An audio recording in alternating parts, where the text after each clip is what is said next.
시작. 그리스도께서도 단번에 죄를 위하여 죽으사 의인으로서 불의한 자를 대신하셨으니 이는 우리를 하나님 앞으로 인도하려 하심이라.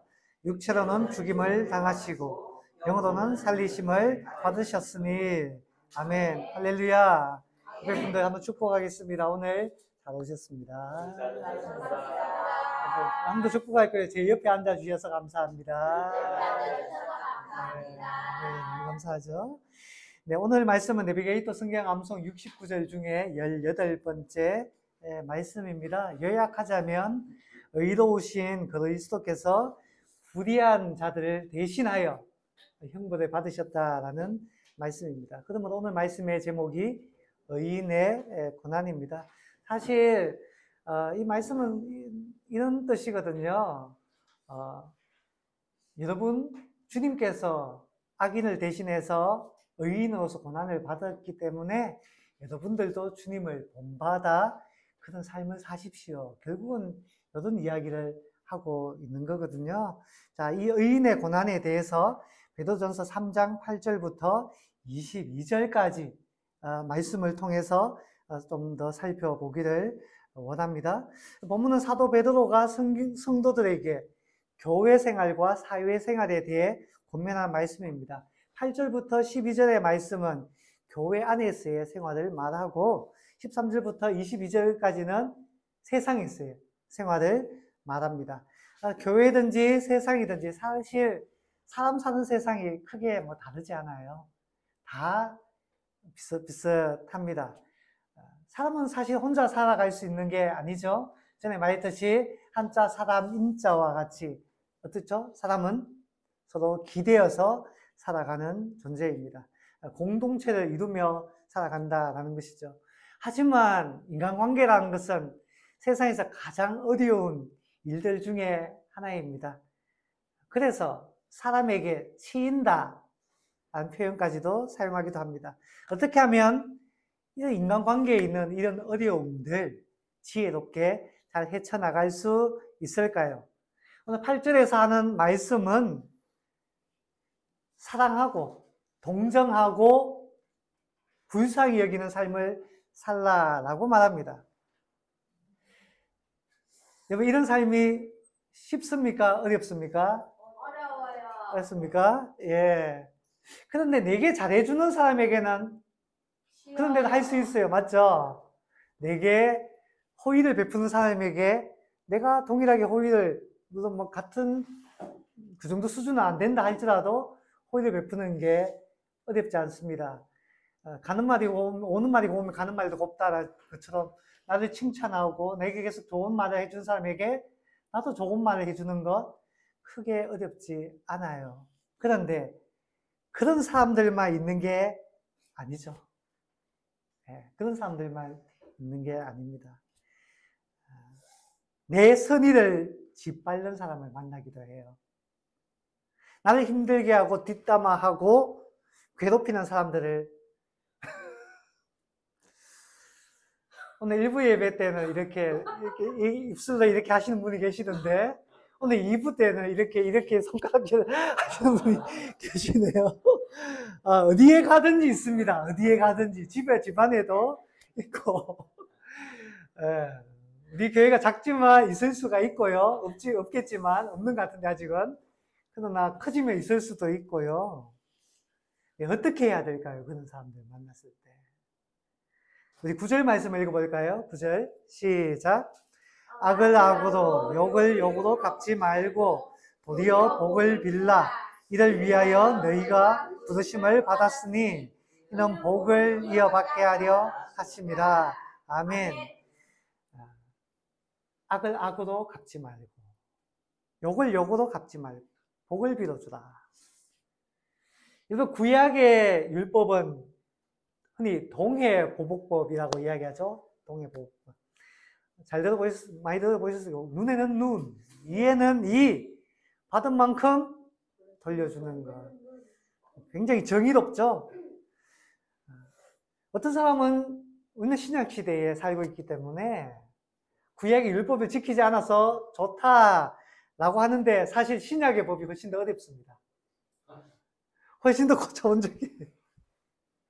복음의 법칙은 동해보복법이 아니라 악을 선으로 갚아라 라고 말합니다. 원수를 갚지 말고 선대하라는 것입니다. 심지어 예수님은 마음으로 짓는 죄도 죄라고 이야기합니다.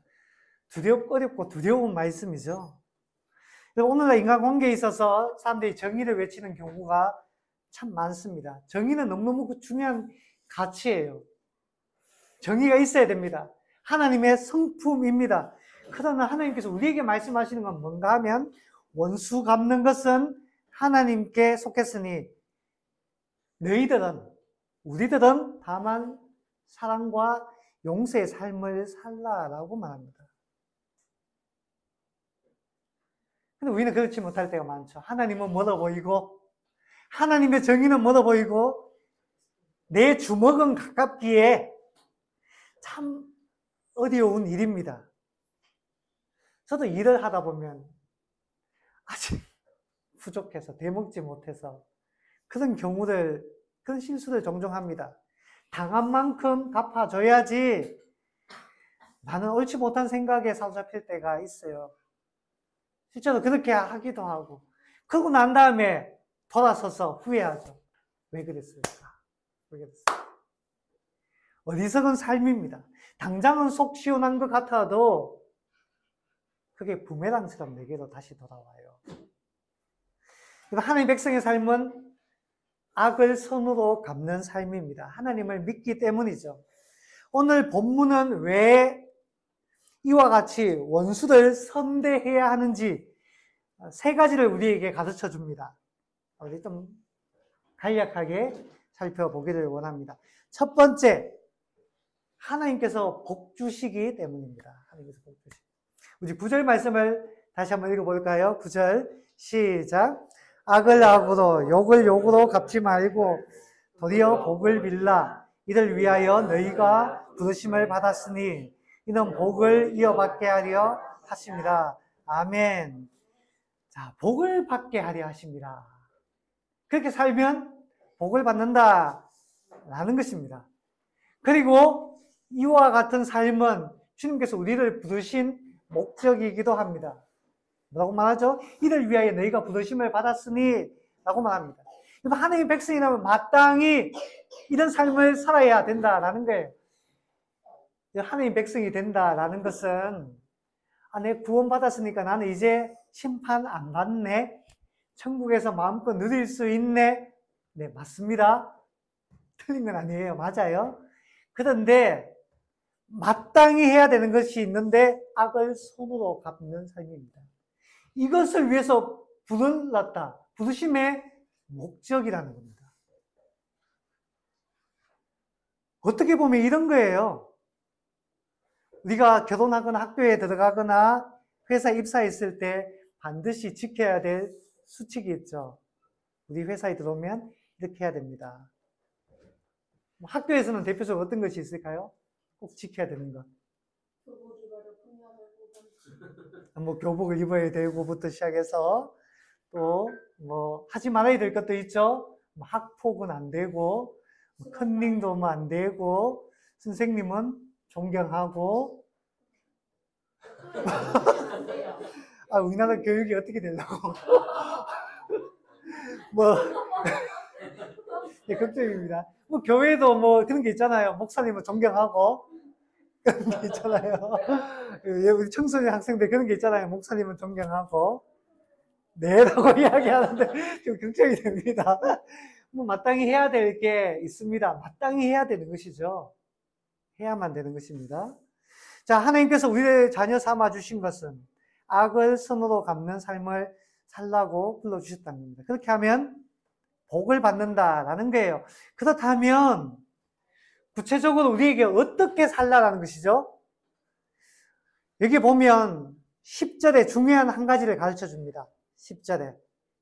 자, 뭐라고 말하죠? 10절에 혀를 검하여 악한 말을 거치며 그 입술로 거짓을 말하지 말고. 한마디로 좋은 말을 하라. 말조심하는 삶을 살라라는 겁니다. 말이 얼마나 중요한가 우리에게 가르쳐 주는 부분입니다. 야고보는 우리가 다 실수가 많은데 말의 실수가 적으면 어떤 사람이라고요? 온전한 사람이다. 그만큼 이게 말이라는 게 그만큼 중요하다는 겁니다. 또 이 말이 얼마나 중요한가 하면 이 말을 하는 혀들 배의 키로 비유하죠. 배의 키라는 것은 아주 작은 존재지만 배의 움직이는 방향을 결정짓는 존재입니다. 또 말이라는 것은 불과 같아서 때로는 모든 것을 태워버리는 위력이 있다라고 말합니다. 말하는 것이 중요하다라는 거예요.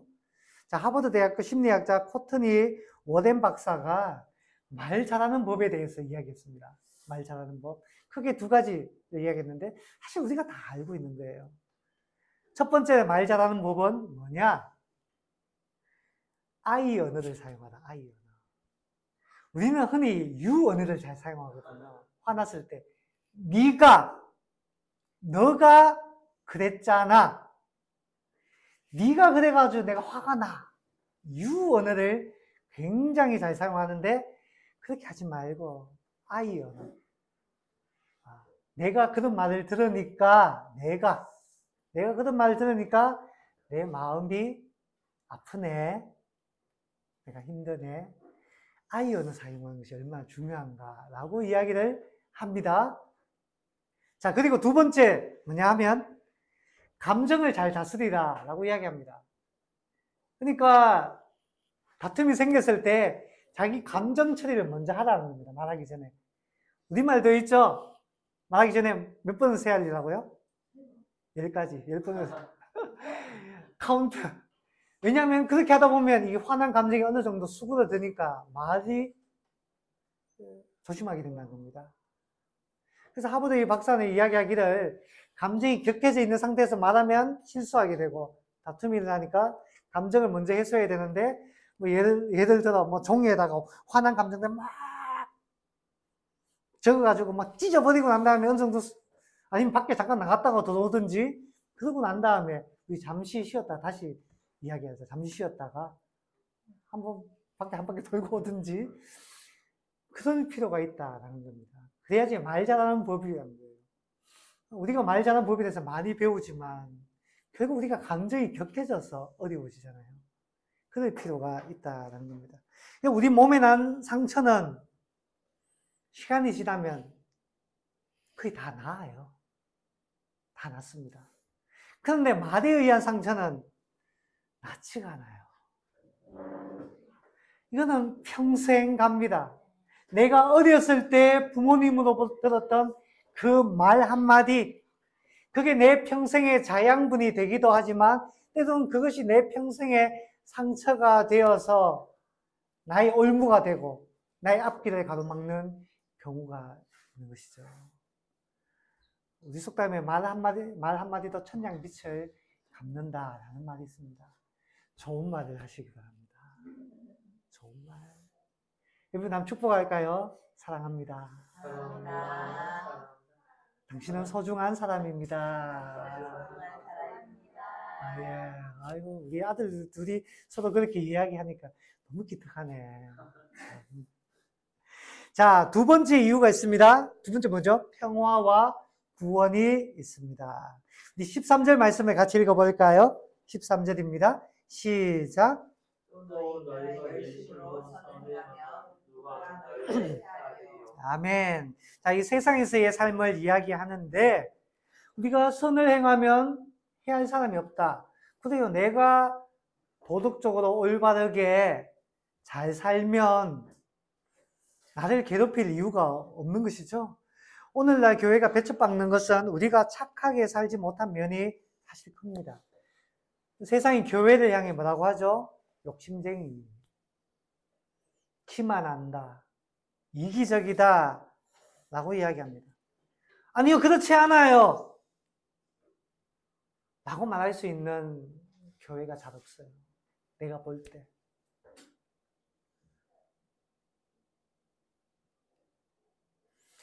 이웃과 공동체를 위해 헌신했다. 정말 우리 것을 양보했다. 우리 것을 포기하면서까지 이웃을 위해 살았다 라고 자신 있게 말할 수 있는 교회 혹은 크리스찬이 과연 얼마나 되겠습니까? 베푸는 삶, 이타적인 삶을 살면 세상도 호의를 보여줍니다. 누가 너희를 헤아리요? 누가 너희를 헤아리요? 그런데 여러분, 관계란 꼭 그런 것은 아니죠. 아까도 서두에도 이야기했듯이 가는 말이 고우면 오는 말도 고와야 되는데 그렇지 않은 경우 있습니다. 내가 선을 베풀어도 세상이 해코지 하는 경우가 있습니다. 선을 악으로 갚는 경우가 있어요. 그럼에도 불구하고 사실 베드로가 하나님께서 하시는 말씀은 선으로 악을 갚으라는 겁니다. 선으로 악을 갚으라. 자, 그렇다면 그 선함에 이끌림으로 말미암아 구원의 기회가 생긴다는 겁니다. 자, 15절 말씀을 같이 한번 읽어볼까요? 15절입니다. 시작. 너희 마음에 그리스도를 주로 삼아 거룩하게 하고 너희 속에 있는 소망에 관한 이유를 묻는 자에게는 대답할 것을 항상 준비하되 온유와 두려움으로 하고. 아멘. 자, 해코지 하는 사람, 우리를 어렵게 하는 사람, 괴롭히는 사람에게 우리가 끝까지 선대하면 세상 사람들이 궁금증이 생긴다는 겁니다. 당신은 아무런 잘못도 없는데 어떻게 그런 삶을 살 수 있습니까? 괴롭지 않습니까? 왜 원수를 갚지 않습니까? 그 이유가 어디에 있습니까? 궁금합니다. 그런 사람들이 생긴다는 거예요. 그때 15절은 무슨 말인가 하면 그때에 우리의 소망이 돼서 대답할 준비를 하고 있으라 라는 겁니다. 고난을 참고 견디면 복음을 전할 기회가 생기고 구원의 역사를 이루는데 통로로 쓰임받을 수 있다라는 뜻입니다. 저는 이 부분을 연구하면서 사도행전 15장에 있었던 한 사건이 생각났습니다. 사도행전 15장에 사도 바울의 두 번째 2차 전도 여행 때 일어났던 사건이죠. 빌립보에서. 잘 아시는 일입니다. 자, 바울이 빌립보에 가서 이제 전도를 하는데 바울을 볼 때마다 괴롭히는 한 사람이 있었어요. 누군가 하면 귀신 들린 여종입니다. 점을 치는 여종이 하나 있었어요. 자, 학선무가 아니고 강신무라서 기가 막히게 점을 맞히는 거야. 그러니까 사람들이 몰려들어서 그 주인에게 큰 이윤을 남기는 그런 황금알을 낳는 거위와 같은 여종이었어요. 근데 이 여종이 바울만 보면 막 이게 하나님의 사람이요, 하나님의 사람 졸졸 따라다니면서 이야기하니까 바울이 너무 괴로웠어요. 말씀 이야기하죠. 귀신아 떠나거라. 그러니까 귀신이 떠나게 되니까 이 사람이 정상으로 돌아왔어요. 점을 칠 수 있습니까? 없게 된 거예요. 그러다 보니 황금알을 낳는 거위 배를 가른 거 아니냐? 이런 식으로 그 주인들이 바울을 고발해서 관청에 넘기고 재판도 없이 어떻게 해요? 바울의 옷을, 성경을 보면 옷을 찢었다라고 나옵니다. 그리고 매를 칩니다. 많이 쳤다라고 돼요. 많이 쳤다. 로마의 채찍 무섭습니다. 어떨 때는 갈고리가 달려있는데 때리면 갈고리가 살갗에 박혀요. 당기면 살점이 뜯어져 나오는 거예요. 매를 바울이 많이 맞았다고 합니다. 그러니까 만신창이가 된 거예요. 그 상태에서 지하 옥 깊은 곳에 갇혔다라고 이야기합니다. 바울이 무슨 잘못을 했나요? 귀신을 내쫓은 게 그게 죄인가요? 그게? 사람을 정상으로 돌린 게 그게 죄입니까? 재판도 받지 못했어요. 억울하지 않겠어요? 그렇지만 바울은 지하 감옥에 들어가서 그 한밤중에 찬송을 합니다. 찬송. 저는 이 장면이 너무 좋아요. 저는 이 장면 생각할 때마다 너무 은혜가 돼요. 만신창이가 된 몸으로 지하 감옥에서 조용히 찬양하는 바울. 지 같으면 주먹을 불끈 찍어. 내 가만 안 둔다. 사실 바울의 입장에서 억울하기 짝이 없습니다. 바울은 두 개의 시민권을 가지고 있죠. 그 중에 하나가 로마 시민권입니다. 이번 로마 시민권은 대단한 거예요. 아무나 얻을 수 있는 게 아니었습니다. 이방인들은 부자, 권세가 있는 사람, 어떻게 하면 이 로마 시민권을 얻을 수 있을까? 많은 돈을 들여가지고 뇌물을 써서 겨우 얻을 수 있는 게 로마 시민권이었습니다. 전통적으로 로마의 혈통이 아니면 쉽게 얻을 수 있는 게 아니었어요. 그러나 바울은 로마 시민권을 가지고 있어요. 이 로마 시민권이 얼마나 중요한가 하면 황제 앞에서 재판을 받을 수가 있습니다. 여러분, 야만의 시대 아니겠습니까? 야만의 시대. 바울 보세요. 재판도 없이 막 때리잖아요. 이 야만의 시대에 로마 시민권을 갖고 있으면 함부로 할 수 없었어요. 정당한 재판을 받을 수 있었습니다. 그렇지만 정당한 재판 가운데서도 뭔가 내가 시원찮은데 마음에 안 드는데 그러면 상소할 수 있는데 누구에게요? 황제에게. 황제시여, 나 억울해요. 황제가 입증한 가운데 나 재판받고 싶어요. 어마어마한 권세입니다. 바울이 이런 권세를 갖고 있어요. 나 로마 시민권자야. 그런데 재판도 없이 이렇게 대우해? 바울이 그렇게 말할 수 있습니다. 좀 뒤에 보면 알겠지만 바울이 로마 시민권을 갖고 있는 걸 알고 빌립보에 그 사람들이 벌벌벌 떱니다. 그리고 잘못했다고 사정하죠. 하지만 바울이 책임을 묻지 않습니다. 저 같으면 고소장 날렸을 텐데. 자, 바울이 억울하게 짝이 없어요. 바울의 입장에서 복수할 수십 가지 방법이 떠오를 수 있습니다. 근데 바울은 찬양하는 것을 선택합니다. 찬양하는 것. 근데 신기한 것은 그곳에 있는 다른 죄수들이 바울의 찬송을 조용하게 귀 기울여 듣고 있는 겁니다. 저는 이게 너무너무 신기했어요. 보통 보면 그렇습니다. 감옥에 가면 서열이 있어요.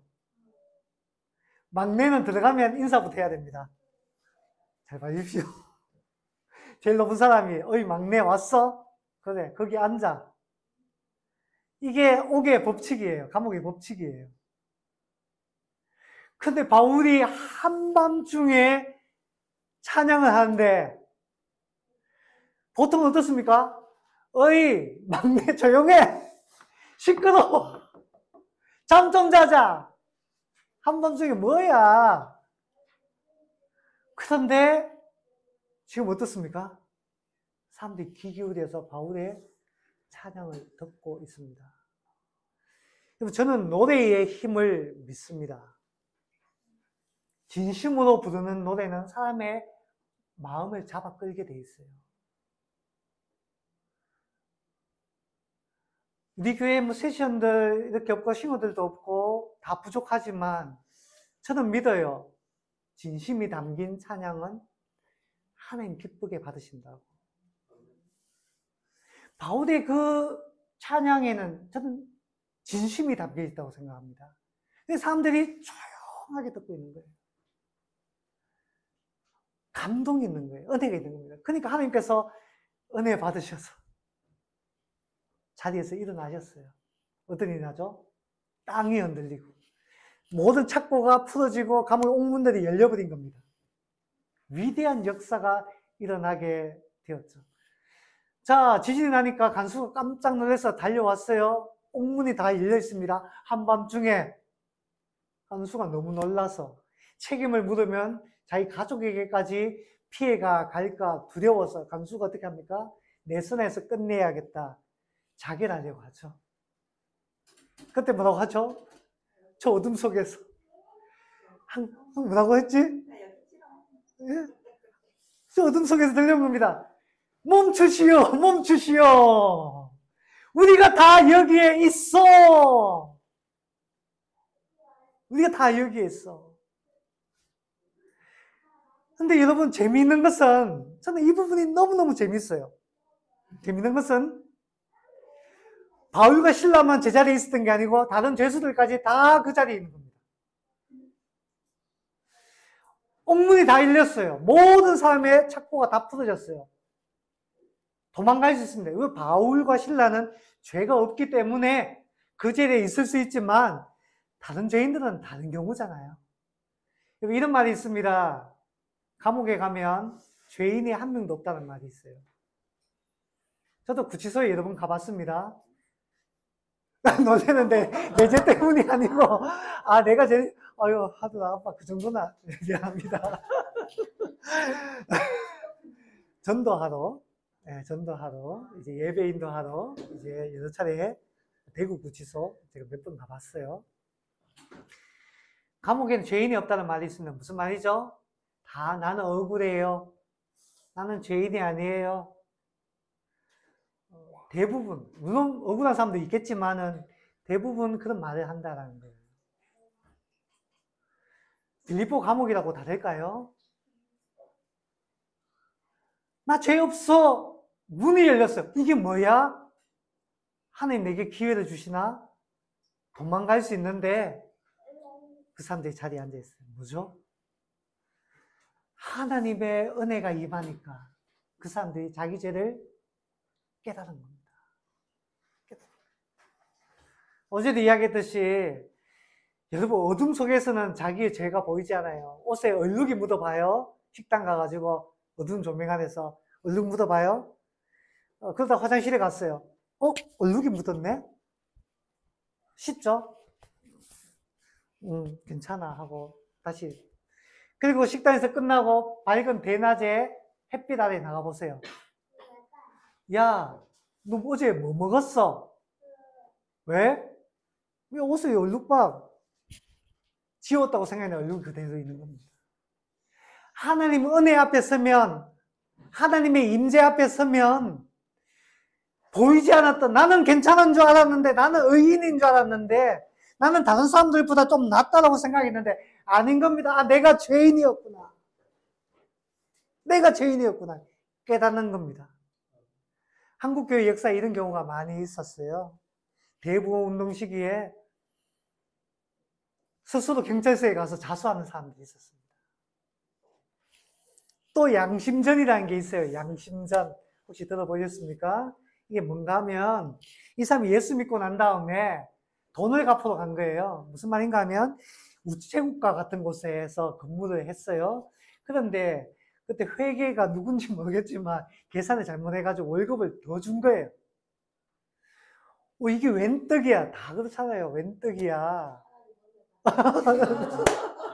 그 받아가지고 썼는데 예수 믿고 난 다음에 은혜 받고 나니까 그게 또 오르는 거예요.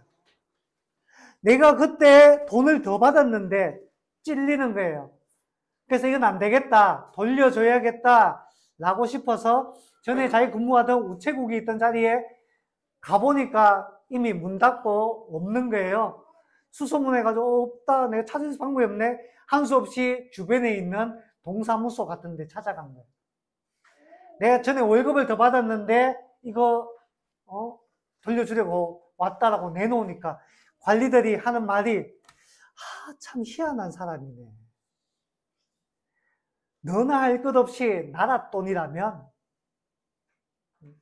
다 세금 적게 낼 방법을 강구하잖아요. 어떻게 하면 세금 적게 낼 수 있을까? 다 나라 돈이라면 더 받아 먹으려고 하는 게 인지상정인데 희한하네. 나라 돈을 갚는다고? 그래서 거기에다 양심전이라고 써붙여 놨어요. 그게 한국 기독교 역사에 흘러내려오는 거예요. 나는 괜찮은 사람인 줄 알았는데 하나님 은혜를 경험하니까 죄를 깨닫는 겁니다. 이 죄수들이 마찬가지예요. 나는 죄인이었구나. 그 자리에 있는 겁니다. 나는 마땅히 죄를 치러야 돼. 얼마나 놀라운 역사입니까? 위대한 역사가 일어나게 된 겁니다. 그러므로 말미암아 위대한 일이 났는데 이 일로 말미암아 그 간수가 두려움에 떨었어요. 성경에 얘기하면 두려워하며 선생님, 내가 어떻게 하면 구원을 받을 수 있습니까? 하나님 위대한 역사 앞에 자신의 죄를 깨닫는 겁니다. 어떻게 하면 구원을 받을 수 있습니까? 바울이 유명한 말을 하죠. 주 예수를 믿어라. 그리하면 너와 내 집이 구원을 받으리라. 간수가 바울의 찢어진 몸을 씻어주고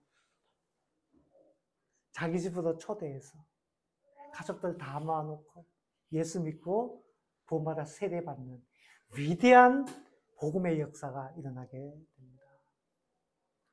그게 뭔가요? 바울이 억울한 일을 당했는 것을 내가 갚아야지 라고 생각한 것이 아니라 하나님의 영광을 위해 하나님 이 일을 통해 하나님 일을 이루실 거야 라는 그걸 통해서 구원의 역사가 일어나게 된 것입니다. 사랑하는 여러분, 그와 같이 쓰임받는 저와 여러분 될 수 있기를 바랍니다. 세 번째, 우리가 악을 선을 갚아야 되는 이유는 주님을 본받는 길이기 때문입니다. 18절 말씀입니다. 같이 읽어볼까요? 시작. 그리스도께서도 단번에 죄를 위하여 죽어사 의인으로서 불의한 자를 대신하셨으니 이는 우리를 하나님 앞으로 인도하려 하십니다. 육체로는 죽임을 당하시고 영으로는 살리심을 받으셨으니 예수님은 의인으로서 불의한 자를 대신하였습니다. 불의한 자는 우리를 가리키죠. 우리는 죄인이고 심판받아 마땅하지만 예수님은 심판 대신에 우리를 하나님 앞으로 인도하시려고 대신 고난을 당하신 것입니다. 의인으로서 불의한 자를 대신합니다. 베드로는 이야기하고 싶은 건 주님께서 그와 같은 삶을 사셨다. 우리도 본받읍시다. 그리고 성경에서 가장 논란이 되는 구절 중 하나를 우리에게 소개합니다. 19절 말씀 같이 읽어보겠습니다. 시작. 그가 또한 영으로 가서 옥에 있는 영들에게 선포하시니라. 자, 옥에 있는 영들은 20절에서 잘 설명해 주죠.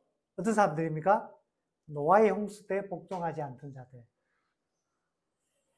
이에 대해서 창세기 6장에 잘 나옵니다. 어떻게 해서 그들은 타락했고 불순종했고 끝내 구원의 기회를 저버렸던, 다른 말로 말하면 죄인이자 악인들입니다. 하나님의 원수들이에요. 근데 주님께서 십자가에 달려 죽으신 후에 정확한 시점이 언젠가는 모르겠지만 부활하셔가지고 제자들이 나타나기 그 사이로 봅니다. 근데 옥에 가서 선포하셨다. 말씀을 선포하셨겠죠? 무슨 말씀을 하셨을까? 거기에 대해서는 논란입니다. 캐톨릭의 입장과 개신교의 입장이 다르고요. 개신교 안에서도 사실 여러 해석들이 있어 왔습니다. 이 부분 잘못 해석하면 제가 신학위원회에 불려가요. 제가 말 조심해야 되는 부분입니다. 그런데 여러분, 저는 문맥이 중요하다고 생각합니다. 성경은 문맥을 따라 읽어야 되거든요. 문맥을 따라. 문맥을 통해 볼 때 그리스도께서 의로운 고난을 당하신 것은 죄인들을 위해서 그렇게 했다라는 점에서 20절도 저는 비슷하게 해석할 수 있지 않을까 싶습니다. 물론 추후 강론할 여지가 있으니 자세한 것은 다음을 위해 남겨두겠습니다. 자, 주님께서 고난받은 결과가 무엇입니까? 22절 말씀입니다. 같이 읽어볼까요? 22절 시작. 그는 하늘에 오르사 하나의 우편에 계시니 천사들과 권세들과 능력들이 그에게 복종하느니라. 아멘. 자, 예수님께서 그리고 난 다음에 하나님 우편에 오르셨습니다. 주님 본래 자리에 올라가신 것입니다. 그리고 모든 힘있고 권세 있는 것들이 주님께 복종하게 됩니다. 무슨 이야기를 합니까? 의인의 고난이 가져올 복된 결과를 우리에게 가르쳐 주고 있는 것입니다. 자, 말씀을 정리합니다. 여러분, 베드로는 하나님은 이렇게 말씀하고 싶은 것입니다. 여러분, 사랑하고 선을 행하세요. 평화가 찾아올 것입니다. 하지만 선을 악으로 갚는 사람들도 있습니다. 그럴 때에 예수님을 바라보십시오. 예수님도 의인으로서 죄인들을 대신해서 고난을 당하셨습니다. 죄인들을 살리기 위해서 그랬더니 하나님께서 갚아주시지 않습니까? 하늘에 오르사 모든 것들이 그분의 위대한 사랑과 헌신 앞에 무릎 꿇고 복종하지 않습니까? 그러니 여러분 낙심하지 말고 세상이 알아주지 않는다 해서 포기하지 말고 주님을 따라 의로운 고난을 당하십시다. 고난을 이겨내십시다. 그게 베드로를 통해서 하시는 하나님의 음성인 줄 믿습니다. 사랑하는 여러분, 우리가 살아가는 세상도 그렇습니다. 때로 우리의 선의가 무시되고 때때로 말씀의 좁은 길을 따라 걷는 것이 허망하다 느껴질 때가 있습니다. 그러나 주님을 바라봅시다. 주님의 승리가 나의 승리가 될 줄 믿고 믿음으로 살아가는 저와 여러분 될 수 있기를 주님의 이름으로 간절히 소망합니다.